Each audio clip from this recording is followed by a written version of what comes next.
Meu nome é Fabiana Miyuki Yamamoto, sou professora de Filosofia, Sociologia, Disciplinas Eletivas do Ensino Integral e Ensino Religioso do Fundamental e Médio na rede particular e também no Estado.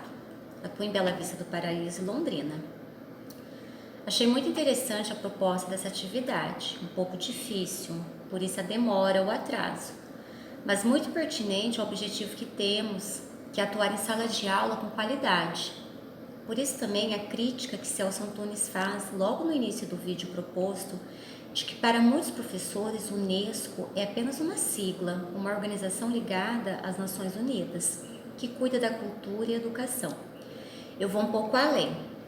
A partir da realidade que atuo, a maioria dos professores desconhecem a Unesco e seus propósitos.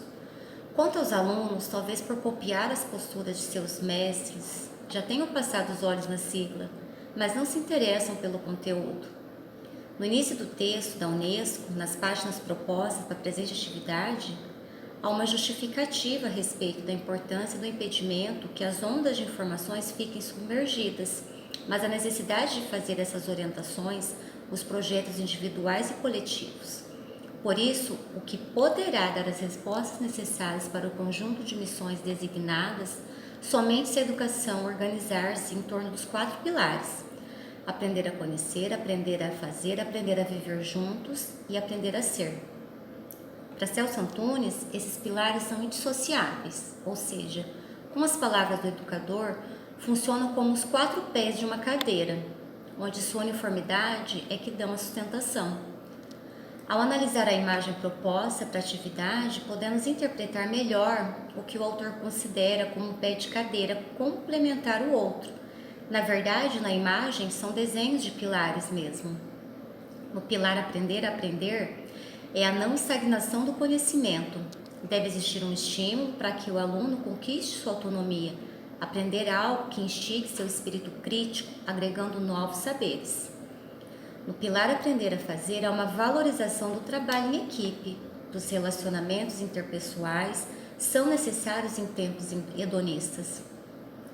No pilar aprender a viver juntos há uma proposta de paz, de resolução de conflitos. Será que todos os professores estão preparados para isso? No pilar aprender a ser, propõe que o indivíduo saiba buscar, analisar, avaliar e criticar o que necessita de forma independente das diversas situações por meio da educação. Talvez por conta da minha formação como estudante mesmo, do método tradicional, em carteiras enfileiradas, onde só o professor era o detentor do saber, vejo que toda essa proposta da Unesco agregaria muito em nossos estudantes, principalmente nos tempos que vivemos hoje, século XXI. Mas, por outro lado, é um desafio colocá-las em prática, uma vez que nosso sistema educacional não valoriza a formação continuada de professores, nem tampouco as instituições estão dispostas a mudarem seus métodos. É preciso muito mais que isso.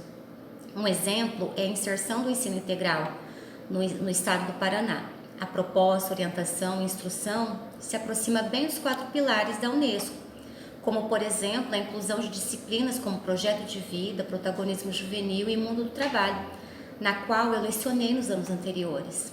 Como eu disse, a proposta é maravilhosa, mas as escolas não possuem estrutura para o desenvolvimento, nem há recursos ou incentivos governamentais.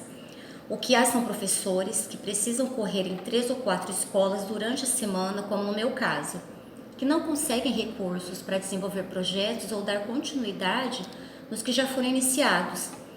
Cara feia de professores que seguem uma linha mais tradicional, que consideram a retirada de alunos de sala de aula como enrolação, e alunos que levam em conta a troca, notas por aquilo que fazem. É um desafio diário. Quanto ao pilar aprender a conhecer, no qual é preciso tornar o conhecimento prazeroso, a proposta é, de forma lúdica, transmitir isso aos alunos, mesmo do ensino médio.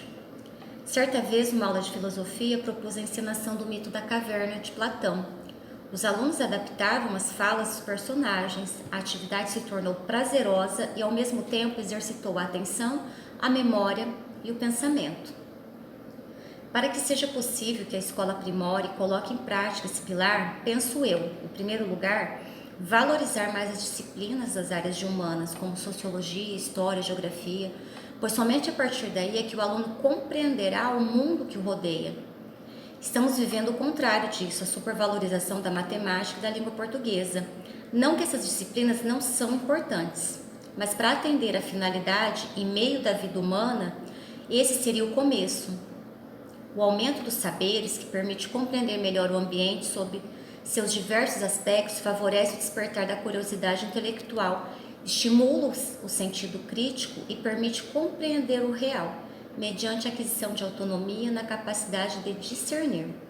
Dessa forma, a reestruturação do ensino desde a educação infantil seria uma proposta pertinente a esse pilar, pois para que a criança da educação infantil tenha acesso a instrumentos, conceitos e referências dos avanços da ciência, é preciso deixar de lado o aprender, tendo como professor o único detentor do saber, ou seja, apresentar, trabalhar e tornar a ciência como fato cotidiano do ambiente escolar nessa fase de aprendizagem. Como ação didática dentro de sala de aula, em todos os níveis, principalmente do ensino médio, suponho que a valorização do que é produzido pelos próprios alunos exercite a atenção, a memória e o pensamento. O Ctrl+C e o Ctrl+V estão prejudicando o processo de descoberta.